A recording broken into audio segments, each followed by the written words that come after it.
Hey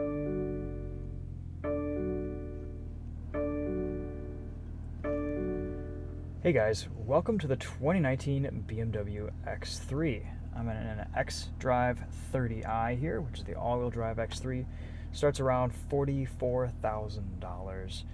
We have 248 horsepower from a 2-liter turbocharged engine and an 8-speed automatic transmission from ZF. Very nice engine transmission pairing. Not super fast, but just quick enough to get you around on your daily commute and for most needs. We have a pretty sporty chassis in this X3. It's quite fun to drive, actually, and we're going to get into that a little bit later in this video. For now, let me just show you around this car, and then we'll go for a drive. I drove one of these last year when this new latest X3 came out in 2018, and I got a little bit of time, but this week I've gotten to know this X3 a little bit better. And I will say I do like it quite a bit. It feels really solid. It's a very quality item. The interior trimming and everything is really nice. I think it looks pretty decent as well. BMW hasn't overdone the front kidney grille like it has in some of its other newer models. It's pretty understated. It's a good size. It's not too big. You have plenty of room in the back to put things. Pop the rear hatch and start from the rear here. So underneath we've got a spare tire. Not a lot of storage space here except for your accessories. You can easily lower the back seats from here and here. And of course, you've got a little cargo net back here as well. A couple of buttons to lower the tailgate and lock the vehicle. Did actually lock my keys in this earlier this week. So something to watch out for any X3 owners. If you just open the tailgate, don't unlock the entire car, and you close it with your keys inside, you will have to call BMW Connected Services. You can also lower the rear seats from right here, and you can adjust the position of their backrests from down here, which is nice.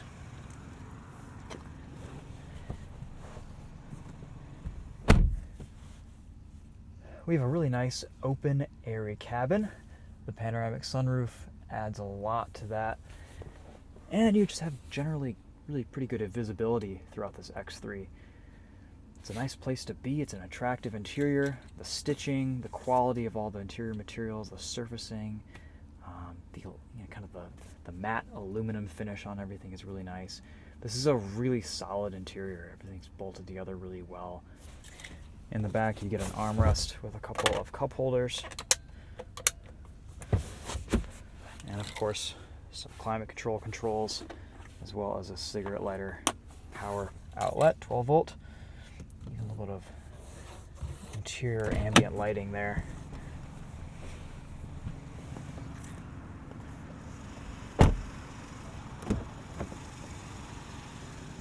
Lots of adjustability in the seats. Still though, despite that, I don't find these to be the most comfortable seats in the class. It's not like the Volvo XC60 or anything like that. They're a little bit hard for my tastes, though the Germans, they do like their hard seats. They claim it's better for you. But on longer journeys, I found myself to be a little bit uncomfortable in these. For short trips, daily use, they've been great. They've been fine. There's a lot of adjustability and ways to make yourself comfortable.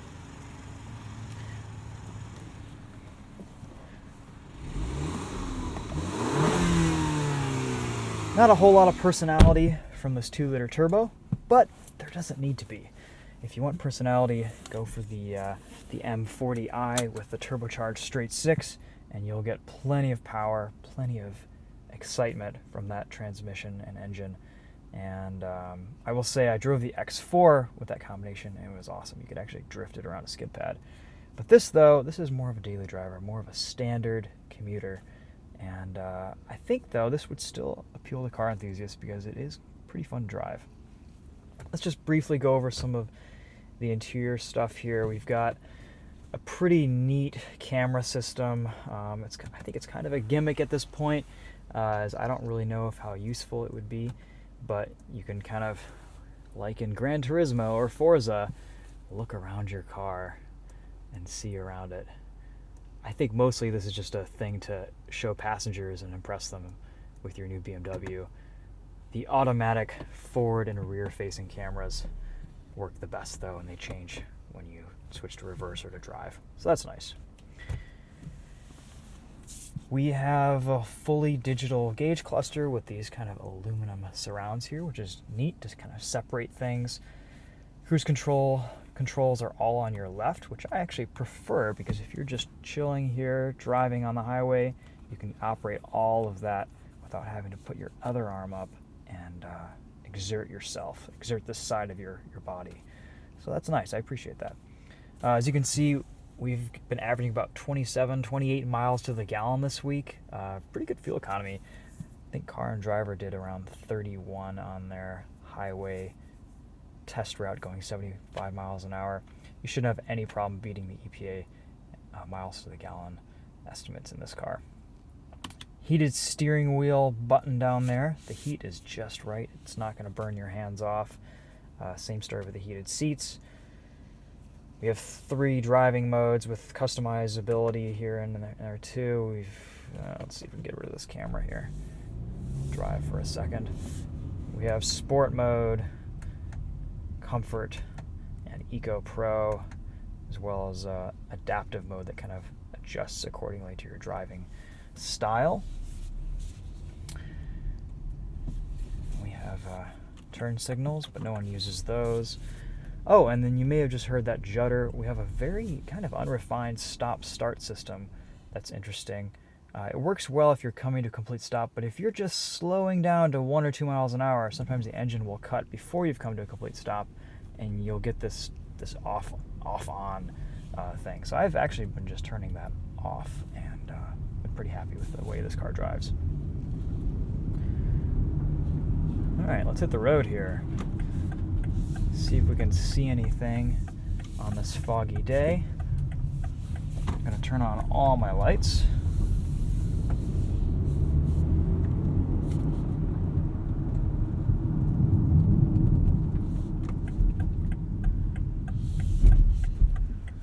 This X3 feels very BMW, just further refined on many of its previous models. I do really like what BMW's done with this new X3.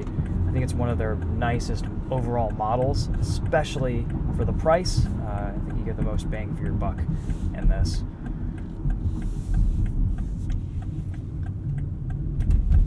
It's a quality item. It drives really well. It's super usable. You do get paddle shifters, so you can control this 8-speed automatic transmission.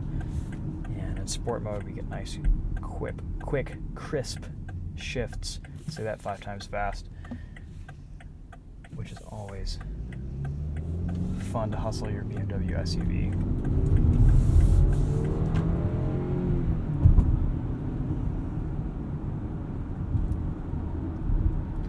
Two-liter turbo is pretty quiet, does most of its work in the background.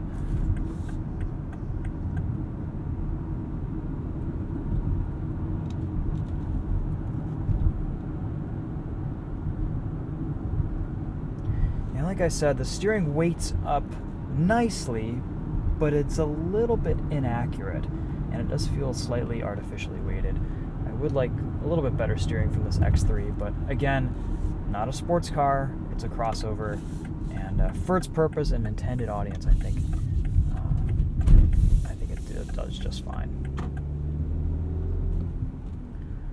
Let's do a little acceleration test here from this traffic light.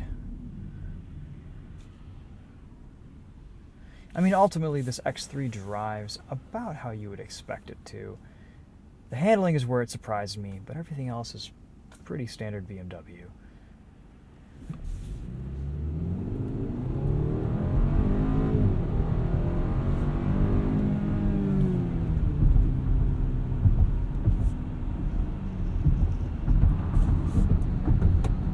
Put the transmission into sport mode. Put our driving experience control into sport as well. Check out this turn in here. Nice and crisp. A little bit of understeer because it's greasy out today. But when there's a good amount of grip, this actually has quite a lot of mechanical grip from all four wheels. All-wheel drive helps with that, of course.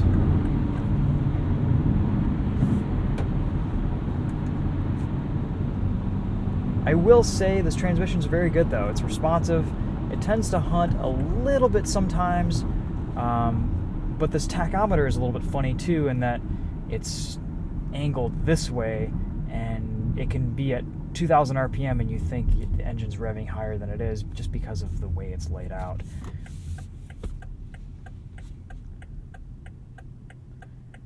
We'll do a POV night drive on this X3. And you'll notice in that video that the headlights are awesome. The nighttime view inside the cabin is really cool. You get the gauges kind of turned classic BMW orange, and you get some interior lighting here from the door sills. It's a cool place to be at night.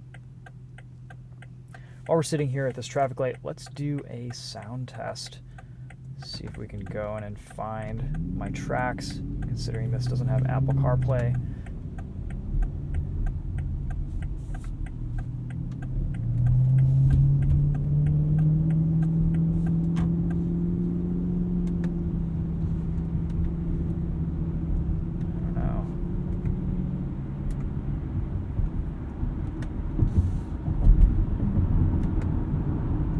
Doesn't seem to be working very well.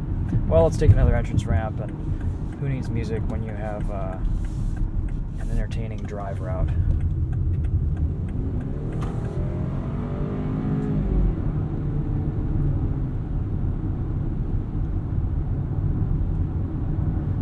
The sound system in this is fantastic, I will say.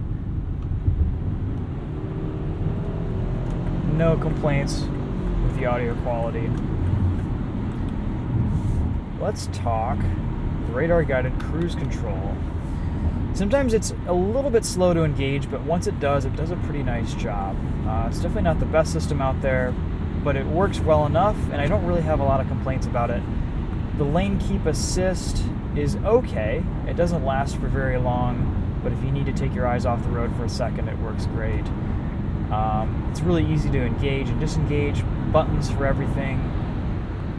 Great ergonomics. It works really well. I wish there was a little bit more differentiation between these three buttons, but when you're not looking, it's sometimes difficult to press them with gloves on or something like that. And look at that, we have audio.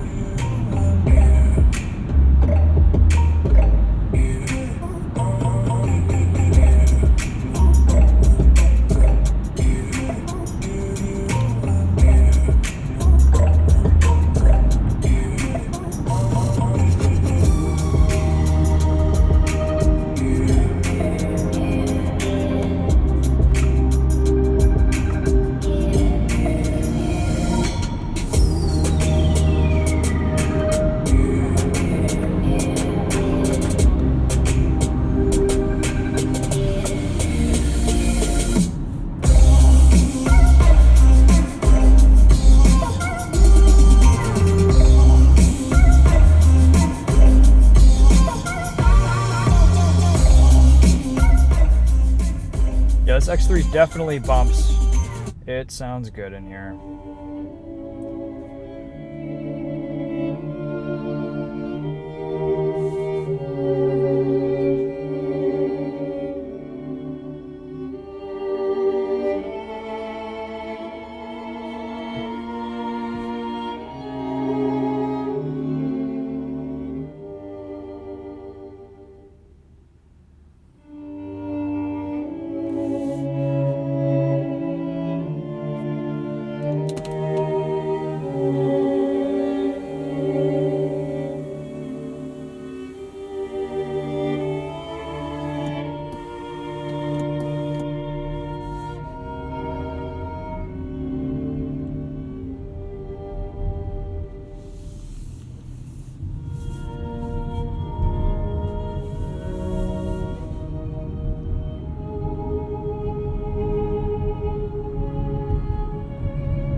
I do like how you can skip in 5-mile-an-hour increments with this cruise control. It does have kind of a double click feature to it. You do get wireless charging right here, which is nice. I finally have a phone that uses wireless charging, so I've been able to appreciate it this week. A couple of cup holders, and of course a little BMW cigarette lighter dual USB port, which is that's pretty cool actually. Some nice BMW swag.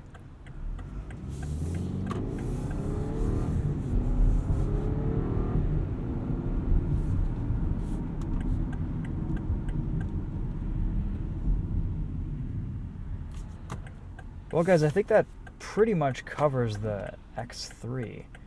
Overall, it's a great SUV. I think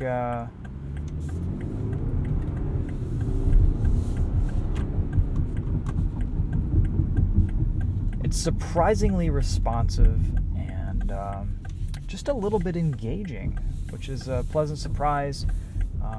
Some of BMW stuff hasn't necessarily been inspiring to drive lately, but this is a little bit of a departure from that, and I'm glad to say that. So, pretty nice overall package in this X3, and I have enjoyed driving it this week.